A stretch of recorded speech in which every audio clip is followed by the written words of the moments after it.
எந்த ராசிக்காரவங்களுக்கு 2025 அடிக்கடி நோய் நொடிகள் வரும், வந்த நோய் நொடிகள் எப்போ தீரும் அப்படிங்கிறத நாம் இப்போ பார்க்கலாங்க.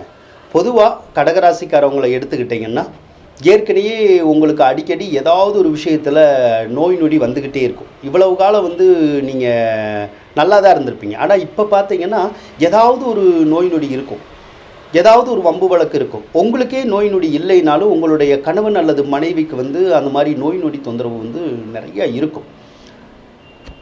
இது கடகராசிக்கு எப்போ விலகும்னா 2026 மார்ச்சுக்கு அப்புறமா தான் விலகும்.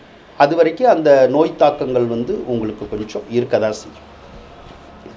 சிம்ம ராசியை பொறுத்தளவுக்கு 2025 மே மாதம் வரைக்கும் தான் ஏதாவது ஒரு வகையில் உங்களுக்கு நோய் நொடி இருந்துக்கிட்டே இருக்கும். ஏற்கனவேவும் நோய் நொடி ஒரு சிலருக்கு வந்திருந்திருக்கும். ஒரு சில நோய் நொடி நம்ம சிகிச்சை எடுத்திருந்தா கூட மறுபடியும் வேறு நோய் நொடிகளை கொடுத்துருந்துருக்கும்.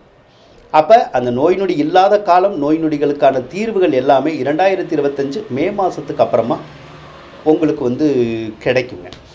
கும்பராசியை பொறுத்தளவுக்கு 2025 மே வரைக்கும் தான் அந்த நோய் தாக்கம் அதெல்லாமே. அதுக்கப்புறம் அந்த நோய் தாக்கமெல்லாம் இருக்காது. மகர ராசிக்காரவங்களுக்கு 2025 மே வரைக்கும் ஒன்றும் பிரச்சனை இல்லை. ஆனால் மேக்கு பின்னாடி உங்களுக்கு ஏதாவது ஒரு நோய் நொடி வரும். குறிப்பாக இந்த பல்லு வலி வர்றது, கண்ணு வலி வர்றது, அல்லது வைரஸ் காய்ச்சல் அந்த மாதிரிலாம் வருதில்ல, அந்த மாதிரி வரதுக்கூடிய சந்தர்ப்பங்கள் உங்களுக்கு இருக்குங்க. அதே மாதிரி கன்னி ராசிக்காரவங்களுக்கும் அந்த மாதிரி தான் 2025 ஃபுல்லாகவே ஏதாவது ஒரு நோய் நொடி இருக்கும். ஏற்கனவே 2024லையும் ஏதாவது ஒரு நோய் நொடிகள் வந்திருந்திருக்கும். இது எப்போ தீரும்னா கன்னி ராசிக்காரவங்களுக்கும் 2026 மார்ச்சுக்கு அப்புறமா தான் தீரும். அப்போ அது வரைக்கும் நான் குறிப்பிட்ட ராசிக்காரவங்க மட்டும் உடல் நலத்தில் கொஞ்சம் அக்கறை எடுத்துக்கிறது நல்லதுங்க.